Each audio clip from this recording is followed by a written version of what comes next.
Welcome to the Pyramid Meditation Channel. My name is Ilona Selke, and I will be presenting here for you today in honor of the International Yoga Day, the 21st of June. And I'm very honored to have been invited in association with the Pyramid Spiritual Society, founded and developed by Patanjali, and with such luminaries as the Kartikeyan, a saint in my eyes, as well as Yasmohin and many other luminaries who will all be speaking about the many meanings and experiences that we can have in meditation and what it is to evolve consciousness and what we can do to improve our evolution here as humans in this lifetime. Today, I'm going to speak to you about yoga of the soul.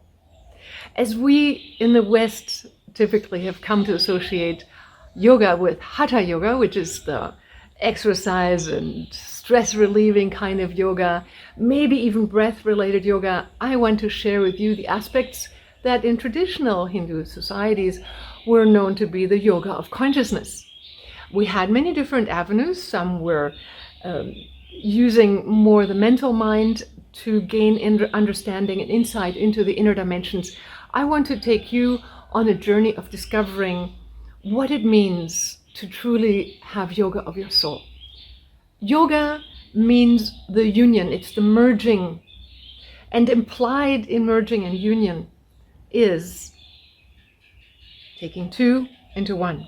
Whether you take the body, mind, spirit into unity and ascend to the source, or if you think of parts of emotions within you merged into singularity to make the next step in ascension, or whether you are merging your consciousness with the source into oneness, or as I found in a beautiful text in Tantric Buddhism, one time when I asked the universe, what do I need to know? I went to a presentation where the monks were making one of those sand mandalas, and I mentally asked the universe, what do I need to know? And it works, right? You ask a question, you direct it to the center of the universe, and an answer comes to you. And I was guided to walk to the center of the building inside, and there was a bookcase, a glass shelf bookcase. I opened it up. I took out a book. I opened the book, and I read, the fastest way to enlightenment is where two merge into one. Yoga of the soul. Now, in my book, which has that same title, Yoga of the Soul, the main title is Dolphins, Love, and Destiny. I speak about the many stages that we go through from, and I will go with you in a moment through some of these stages, from heightened states of consciousness to supremely more and more enlightened states of consciousness that I describe and give exercises and give techniques in. So on this path today with you, describing the yoga of the soul, I want to ask you and go with you through a couple of stages of consciousness based on the following understanding. See, we all are sure we sit here within a body. We have or we are a body depending on how you look at life. Needless to say, we're here and we have perception. And we also know that's not all there is. Higher invisible laws are guiding life. And we are trying to discover what those are. And even the parts of us that function at these higher states of consciousness are functioning even when we're not totally aware. But gaining awareness of those levels and sharpening the seat of our soul into a brilliant diamond. That's at the heart of our quest for all of you, for all of us here speaking. All of us are here to improve our capacity to be a reflection of the divine embodied here on earth, or having our access channel clear. Now, I remember when I went to a lecture where Dr. Vern Wolf was speaking, about whom I also write in my books. He said to me, you have a higher self, right?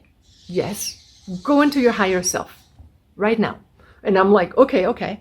So let's do that right now, because I'm going to show you while we speak, we go through experiences and work our way through different layers of perception and experiences and yoke our awareness into union with the singularity that opens naturally up to each one of us once we know the passage. Now, when you go into your higher self, I want you to do that right now as we're listening, talking together.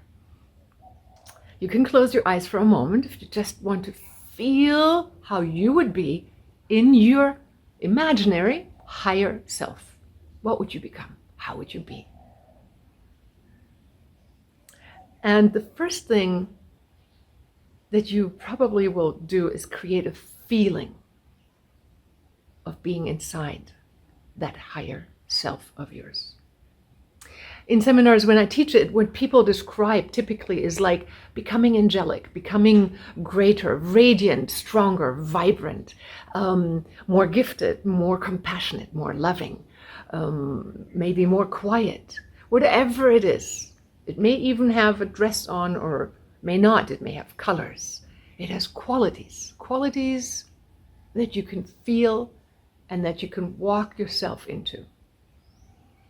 I always say it's creating a holy space in your temple of being. The seat of our being is working in this dimension, right? So now let's understand that not everything is just physical and that not everything is even our higher self. Our higher self is occupying what we would call the astral dimension, the energetic dimension, the blueprint of energy that then expresses itself through our chakras. Now, we will go up. Let's do it together. Let's occupy our beingness that we would take on if we were a crystalline structure, the next level up in frequency. I'm giving you a little map through experiences. I could draw it. I will hopefully be able to add this here into the video.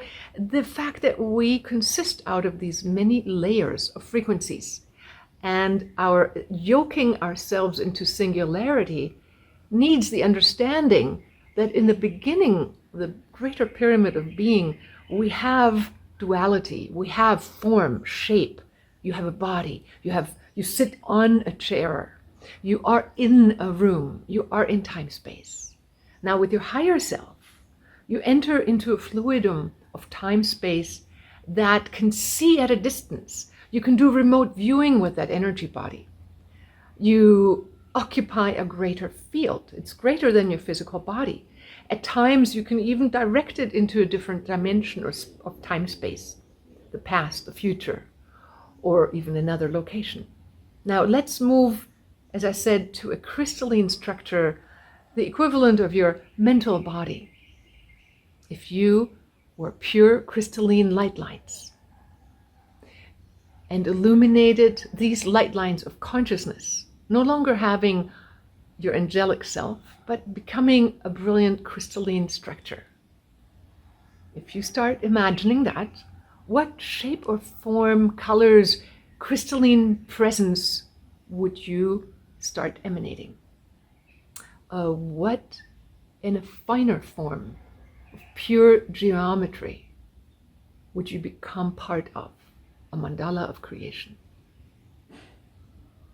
And as you go with me, I'd like you to just start focusing outside of your energy, but rather into a field of knowingness, the Akashic records, and beyond the causal realities, the pure structural dimension that is beyond your higher self. All right, so we can tell that in the physical, in the higher self, in the crystalline structures, we take on different vibratory states, but it's almost as if we're lifting into a finer and finer version of ourselves. There comes a place where you start becoming, like say, a part of a group soul, or part of an archetype, part of a stream of being. You take on the core energy of an entire larger field. It's like you're climbing into the closer center of a beam that recedes into the center of the apex of the pyramid. And as you do, the apex of the pyramid comes to the apex, to the very tipping point where it leaves the dimension of time-space, where if you go beyond, or if you go outside, and I like to imagine it as a point above my head. It really isn't a point outside of the body in that sense, but it is a pure space where you start noticing you plop into a space that is beyond time-space. Now you can imagine receding to the top of a pyramid and then out. Outside of that form of dimension of polarity into pure isness.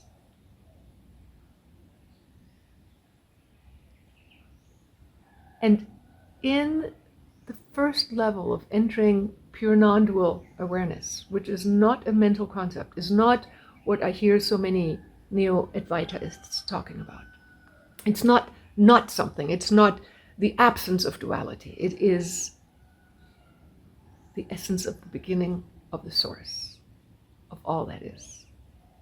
It is in your meditations, if you want to explore and deepen that, or you've already gone there, it's when we go beyond into a singularity.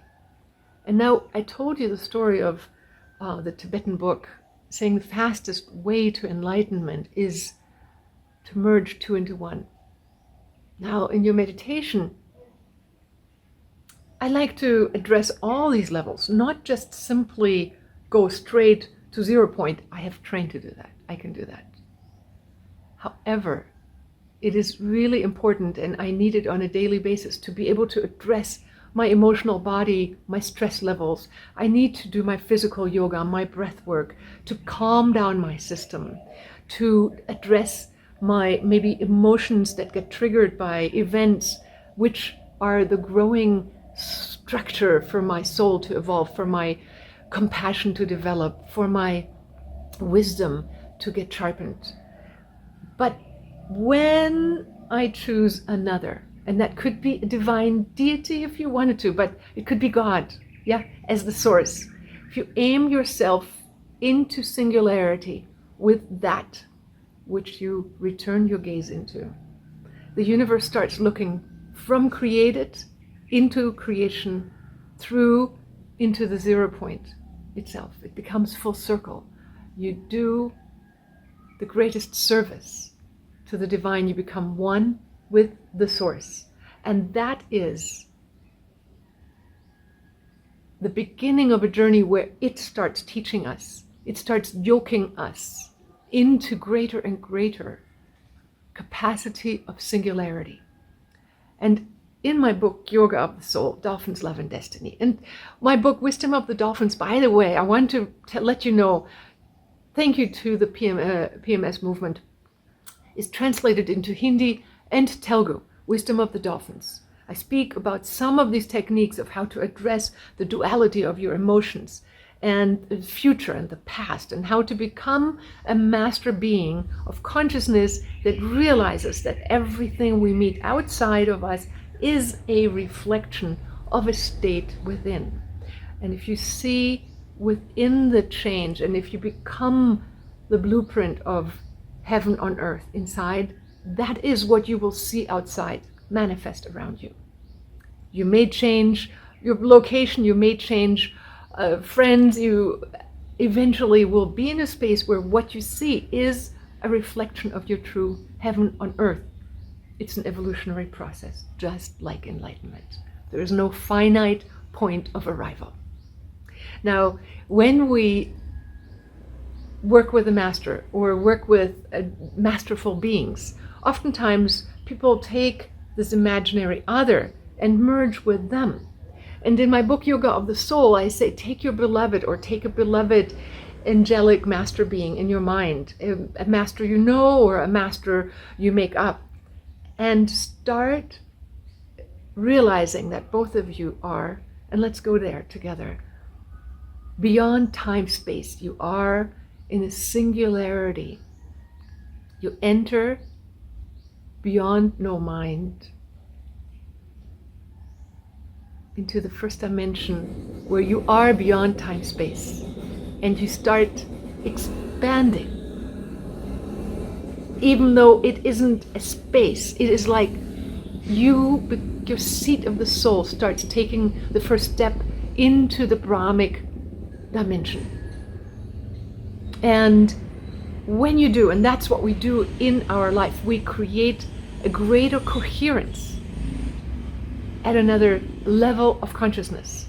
And as we do, we have to master our emotional, physical body. I've been a vegetarian since I became adult, since I turned 19, and I just celebrated my 60th birthday. And I am sure you are probably a vegetarian too, as you're watching this. If you're not yet, I encourage you to enter the path of the kindest, compassionate thing you can do for this world. Whether you want to help global warming to be less of an issue, or the killing of millions of animals that are killed daily to feed humanity. If you want to be a truly spiritual being, start with your nutrition. Eat well, eat clean food, drink water, do yoga, do your breath work, connect with God.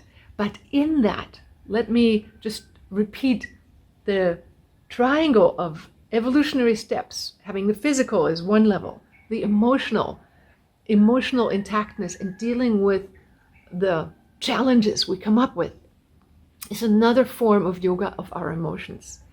The yoga of our mind is also being able to hold polarities in our mind and not fight the opposites, and realize that beyond that is a next higher truth.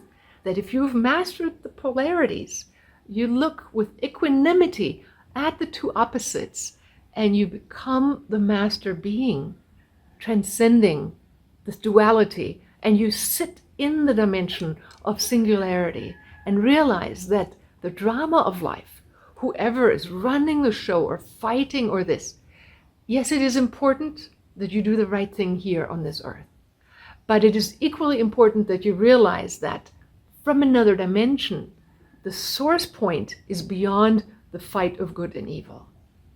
It's that you become the master co-creator with the divine and the channel for that pure essence. So let's go again. Creating the singularity point may require that you start with your quieting your mind, the breath work, cleaning up your emotional body. I have a technique that I would like you to just practice with me for 5 minutes that I explain in my books more at detail. My children's book, Alin Learns to Use His Imagination, is also available in India on Amazon.in in Hindi. And it comes with an app with guided meditations for your children to learn to deal with emotional duality, to come into that center next level of ascension. And I remember when the first time I met Patanjali, we were invited to meditate, and we were told by some other friends to absolutely come to this one small pyramid in Kurnool. And we went. There we would find a real master, we were told. And when Don and I went, we went with a group of Japanese people. We'd been giving seminars in Japan, and we were accompanied on a tour to meet Indian saints. And we sat down in this pitch black pyramid. And we were told that the master was not responsible today, not there. So we sit down and meditate. And this auspicious sound of Bansuri flute is playing. And I am in this meditation where this Bansuri player clearly understands that we move through layers, finer and faster, and deeper, finer layers. And we were sitting in a pyramid, and I remember the picture, he's like pulls us out through the tip of the pyramid and says, "Phew, now get the others, get the others." There was a moment where in that pitch black darkness, this intense wave of shock came from this flute player, and I'm like going, this being is enlightened. And when that happened, I looked and opened, and this being, man, had a big glowing yellow golden aura. Now, what I found out later, this was Patanjali, and the message that he gave us that was and is to to this date. Very important. I'm going to add a little story to what he said to us. He said, be the master. So in our meditations, when we take on a mastership energy, we create a higher self. We create the blueprint of crystalline functioning consciousness. We enter the realm and go beyond the mind, the archetype, and then tap the dimension outside of time and space.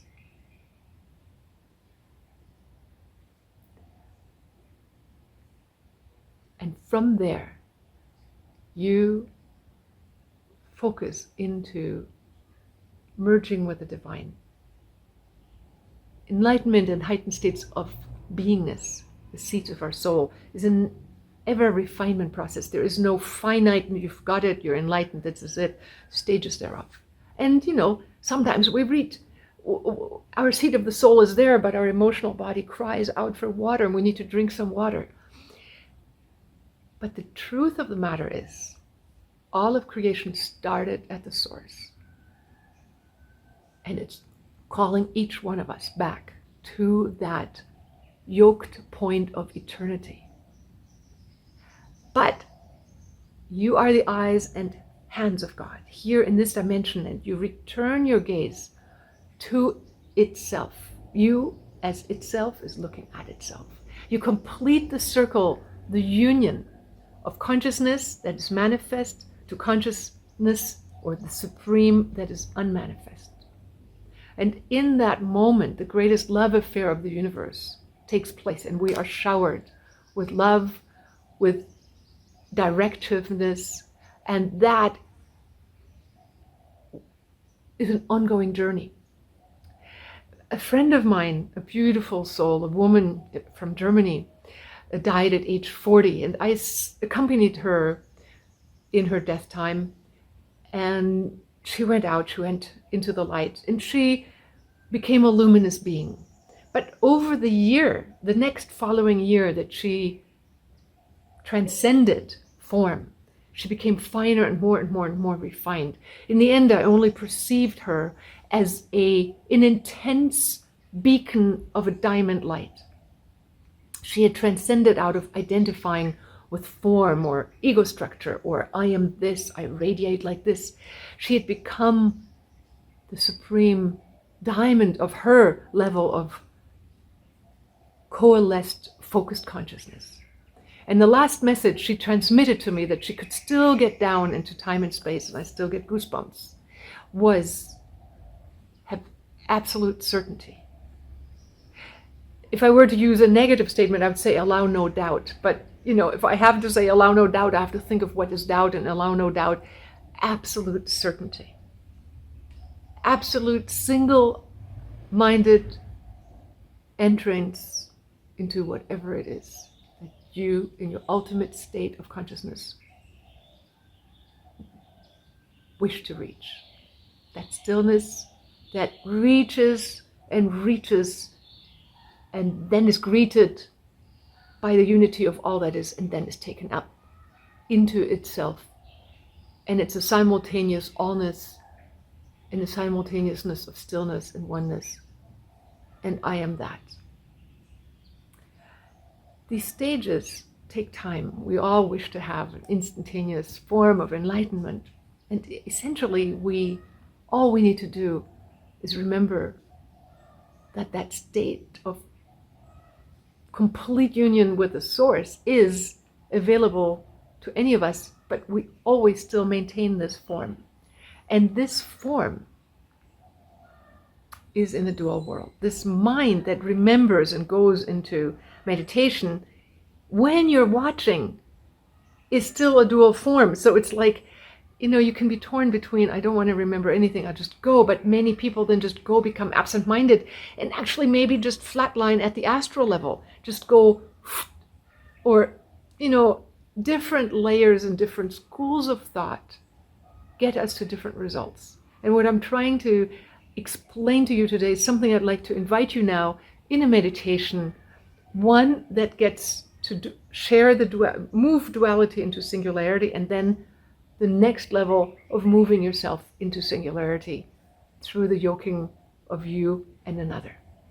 So I'd like to invite you now to close your eyes. We have another 15 minutes left approximately, so it won't be a very long exercise, but very potent 2 points you can remember. One, what to do with your emotional world, and remembering that when two come into one, opposites within yourself, you transcend into the next evolutionary level.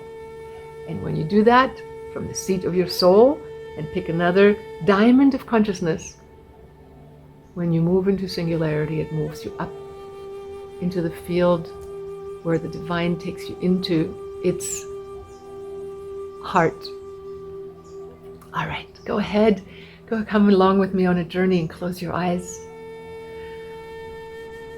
And for a moment, just take the yogic breath. Do some 1 minute of alternate nostril breathing. Breathing in deeply into your third eye, holding the breath, and exhaling with the other nostril.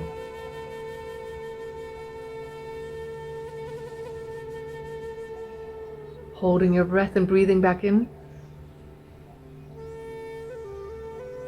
Breathing all into your third eye and beyond. Holding, switching your finger and breathing back out. For all of you listeners in India, you think this is, everybody should know, but my mom taught me when I was 5 years old, yes, but not everybody knows and not everybody understands the yogic breath in. Holding for an equal amount of time the in-breath, switching your finger, breathing out. Holding your breath. Breathing in through the same nostril.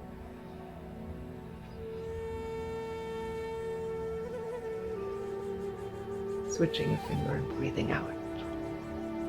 You can continue doing this for another moment if you'd like, or let your hands rest in your lap.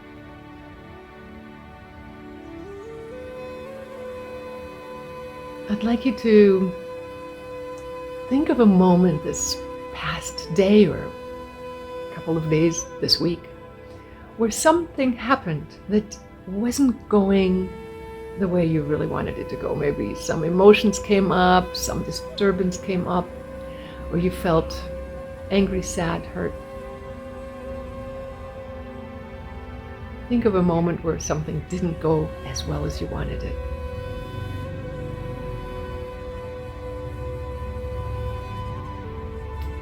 And then I'd like you to remember your feelings.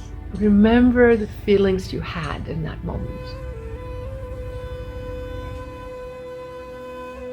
Where in your body did you feel the feelings the most? If it was anger, it most likely was in your belly. If it was sadness, maybe in your heart. Where did you feel the disturbance? If you tune in now for a moment. Might have been in several places, but usually it's somewhere in our chakra system. All right, just take a moment and feel into it and notice whether it's more in the front or in the back.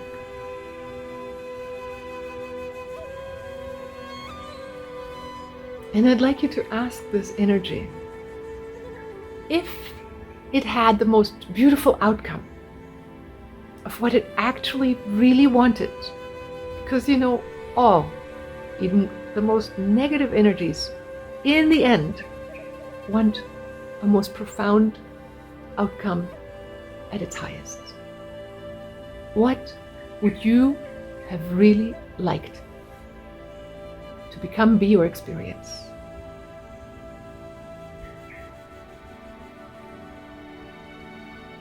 If you had already received that which you truly wanted, what would that be?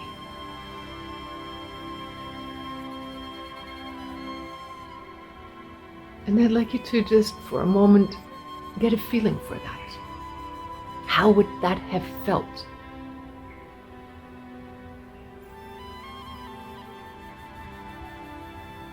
how would you have become?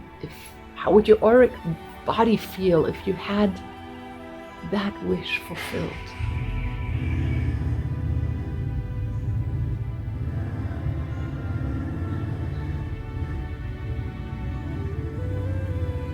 And then I'd like you to feel that negative energy, maybe give it a color that you started out with. Maybe it was a brown thing or a crumply thing, whatever it was, that energy that wasn't feeling so good. And now in your other conscious mind or in your other hand feeling, you have the other one, the one that's really beautiful, that already has the fulfillment of what it really wanted. Thanking the old one, wanting such a beautiful, something beautiful that it could, if it would, become. Can you ask that old energy if it's willing to become one with what it truly wants to become? Be absorbed into it.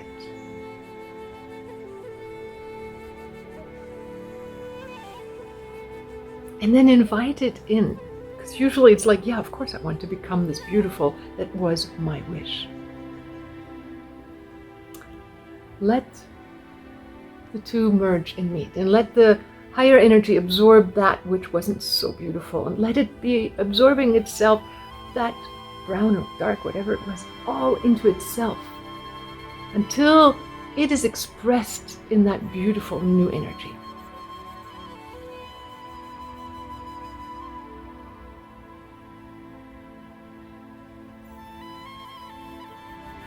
Until the last little bit is absorbed and allowed to blossom, to become that new energy.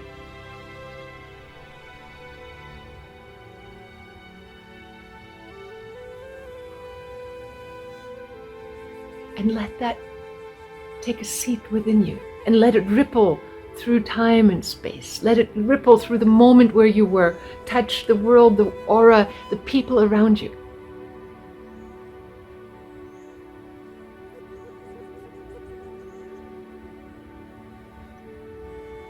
You are the master of your evolution. Once you realize that even darker negative states want to evolve to the next level of union, this is the first level of union I wanted to share with you. It is essential that on our spiritual path, we realize that we are not here to avoid incarnation or expression of emotions. We are here to yoke it into union. And yoga of the soul begins with understanding and mastering our physical body as well as our emotional body. And now I invite you on the next step. I'd like you to imagine a masterful, illuminated being. This could be an abstract being or a master being you know in his or her most radiant form, as you also enter your most radiant presence and form of energy.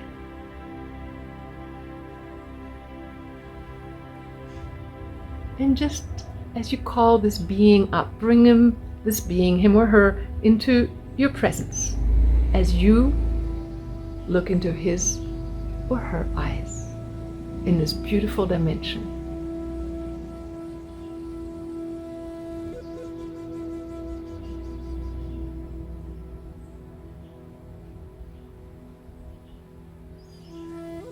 Allow this being to be so supremely pure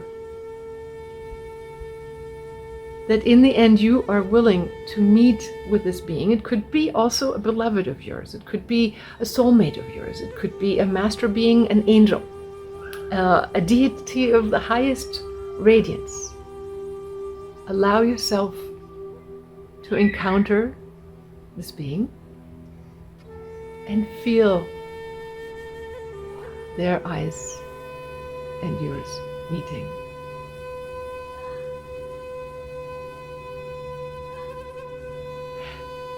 And now I'd like you to remember how originally I said you can take on this angelic energy form, the master being, but beyond that, Imagine a stream of consciousness, of light, of essence, taking you to the source of creation.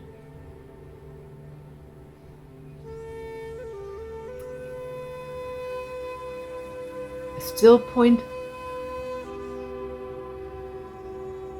of a beam, and also your master angelic being, also he or she has this very same line that reaches towards the same center of creation as you.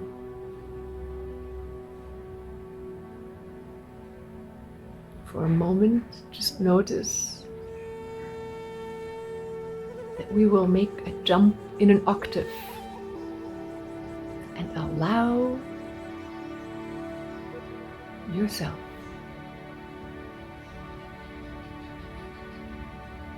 to find yourself in the moment beyond time-space.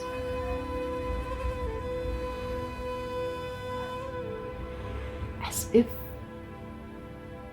you go beyond the bardo, beyond nirvana, beyond the pinnacle of the pyramid of duality, into pure presence,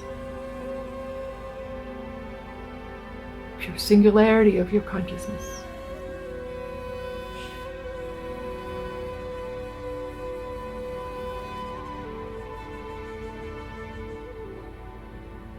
While the master being that you had started this journey with also meets with you in the space beyond time-space. It's like the two of you are becoming pure points of consciousness, no form, no shape, isness.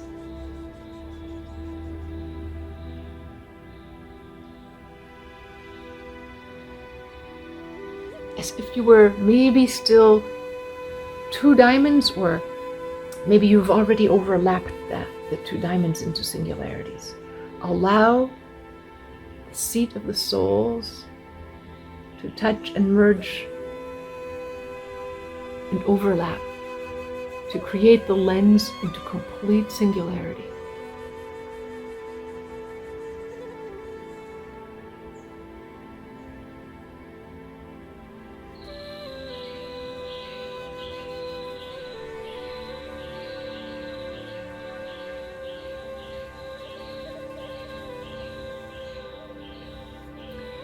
And it is almost like we do this, and then like the DNA coil, it bifurcates, and we bring again our attention into singularity. And we come for a split moment into that overlap, into the singularity. And then it bifurcates. It's like we operate with perception. It's like you're glancing into non-duality, and it opens for you the ladder of evolution of consciousness. This is a continuous exercise that I call the yoga of the soul.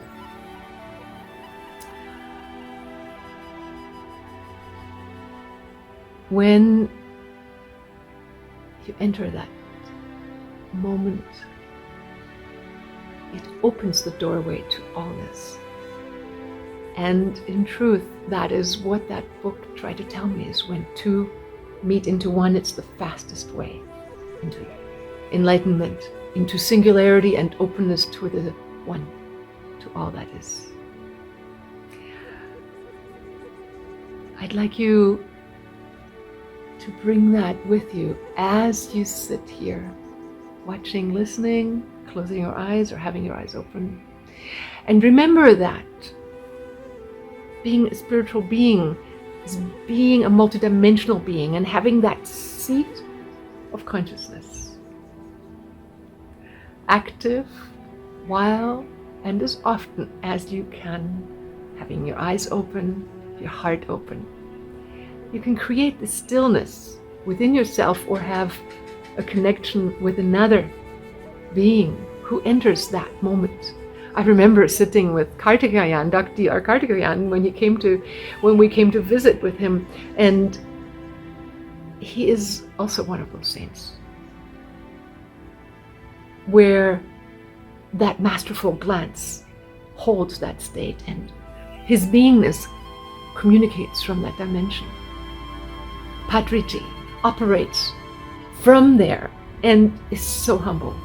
I am so grateful to know these two amazing, masterful beings. Srihans, we sit and meditate. He opens and transcends, and I believe that enlightenment is a continuous, enlightenment is a continuous journey. It's not a one time, I was there, I got there, and that was it. It is, yes, it's the first time maybe where you got there. But then you create that state again and again and again. And you start operating in your daily life from that space, which then encompasses time and space to the degree of intensity and purity that you can carry at this moment in time. I'm saying goodbye now, and thank you for your time and presence, and wish you all the best. And remember, duality becomes one, and it's becoming the stepping stone to the next evolutionary moment, where that becomes the next moment of duality to become one. The continuous dance of two into one becomes the reflection of God greeting itself within its creation, and the greatest love affair of all. Namaste, and I thank you very much for joining PMC channel here in English and the International Yoga Day in the company of the Pyramid Spiritual Society. Thank you.